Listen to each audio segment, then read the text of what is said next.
Hola, yo soy Joaquín y yo Ariel. de Avitánica y estamos acá para ayudarte a cuidar tus plantas. Hoy vamos a ver la Peperomia crucifolia. Crucifolia o Peperomia rosa.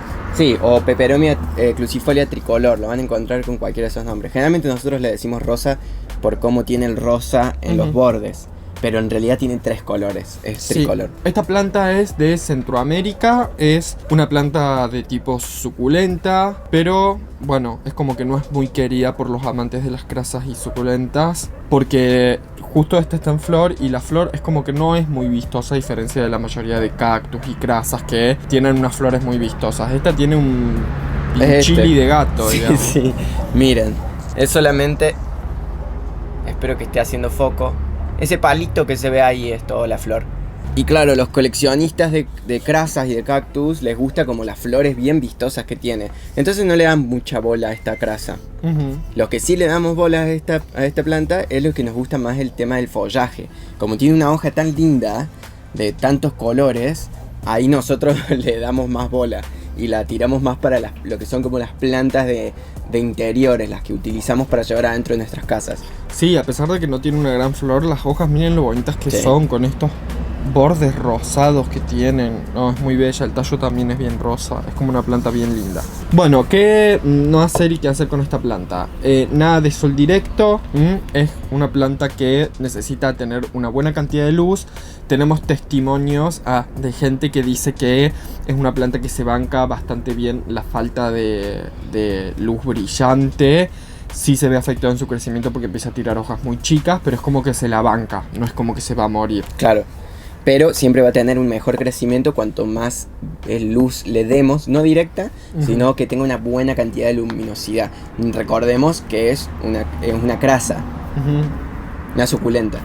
Se banca humedades ambientales bastante altas, aunque no es lo que prefiere. Sí, eso es como a diferencia de todas las otras, de lo que son los cactus que no les gusta, todas las otras suculentas que no les gusta la humedad alta, esta sí tolera mucho más la humedad alta, o sea que puede ir bien con las colecciones que por ahí solemos tener en interiores o en invernaderos. Sí, lo que sí en cuanto al riego hay que espaciarlo bien para que la tierra se seque completamente. Es una planta que va a tolerar muy poco el exceso de agua en la tierra mojada se va a pudrir muy rápido, así que evitemos eso.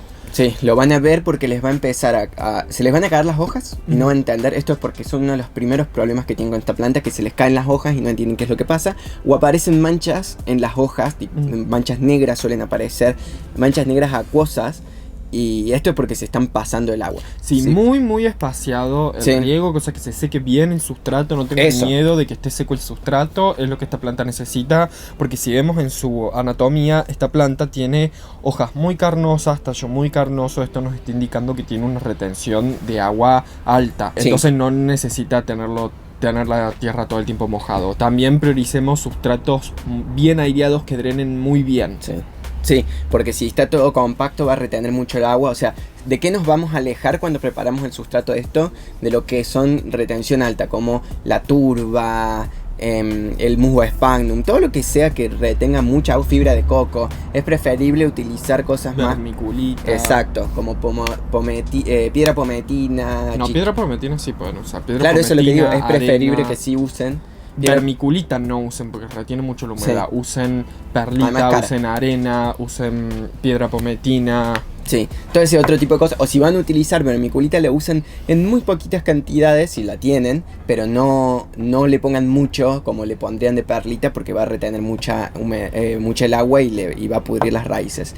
Esto ténganlo súper presente porque por ahí, como generalmente más la gente que tiene plantas como que las colecciona por el tema del foliaje, son plantas que vienen de lugares tropicales, la cantidad de riego de esas que le ponemos a esas plantas es mucho mayor al que vamos a poner a estas.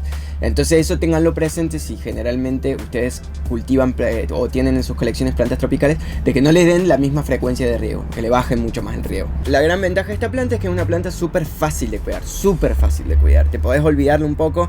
Y para las personas que por ahí viven en departamentos y no pueden tener plantas muy grandes, esta planta se queda chica, es más o menos el porte que tiene, se puede hacer un poco más grande, pero o lo que pueden hacer si se les va mucho es que lo cortan, pum, hacen planta nueva de ese corte y la mantienen chiquita. pero me parece que va como bastante bien para espacios chicos la planta esta. Sí, ojo porque es una planta que es tóxica para animales y niños. Intoxica, no te mata, no te envenena, pero sí es una planta que te intoxica. Si se la comen, ¿no? Sí. No es el tacto. O si la muerden. Claro, ese tipo de cosas. Y después, en cuanto al fertilizante, bueno, es una planta que se fertiliza en épocas cálidas, en primavera, verano, capaz también algo de otoño si es que hace mucho calor. Sí. Y en cuanto a las pestes, puede llegar a tener, también generado por el exceso de riego o exceso de humedad, puede llegar a aparecer cochinilla algodonosa. Sí, como en las axilas de la planta. Pero no más que eso, es una planta bastante resistente. Sí, nosotros la tenemos en la tienda, está el link abajo por si la quieren, enviamos a todo el país, está en Argentina. Y también sepan que si les vienen gustando todos los videos que hacemos y les sirven los consejos, suscríbanse, likeen el video y todas esas cosas que saben que les sirve al algoritmo. Pueden hacerlo ahora, ya, sí. ahora, dale like. Y ¿qué otra cuestioncita más? Bueno, tiene una última cuestión que es muy fácil de reproducir. De esta hoja que se cayó, yo puedo hacer otra planta poniendo esta hojita en agua o en musgo sphagnum o en esperen porque les voy a mostrar porque yo tengo unas en reproducción. dale. Uy, no, está re bueno, pero mostrar está creciendo justo. Acá, bueno, lo que les estábamos diciendo justo que es muy fácil de reproducir. Yo acá justo tengo una, que la vamos a ver, es un asco, pero mírenla. Que son dos hojitas, una ya tiene... Una sí, está... ¿Ven? Esta hojita, ambas están agarradas, o sea que tienen raíz, pero tenemos esta hojita que ya tiene un bebecito. Y bueno, esta todavía no saco. Esa pequeña hojita que se ve ahí verdecita. Esto igual tarda.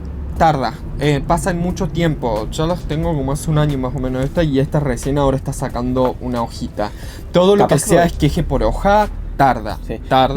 No sé si un año, me parece que esta lo que pasó fue que fue muy hostil para ellas, quedaron afuera, vinieron, tuvieron como... Pero si vos le mantenés como una humedad y lo haces, me parece que va a tardar menos de un año. Bueno, por ahí puede tardar menos de un año, pero bueno, esa es mi realidad. Sobre todo también, claro, sobre todo también porque todo lo que vamos a reproducir por hoja... En el momento en el que más va a prender es justamente cuando hay crecimiento de hoja, que es en la etapa de verano, de primavera y verano. En esa época es cuando más follaje tiran las plantas. Entonces, saber que si vamos a reproducir por hoja, lo hagamos en esa época porque va a prender mucho más rápido que si lo hacemos en pleno invierno o pleno otoño, que no hay una actividad en las hojas.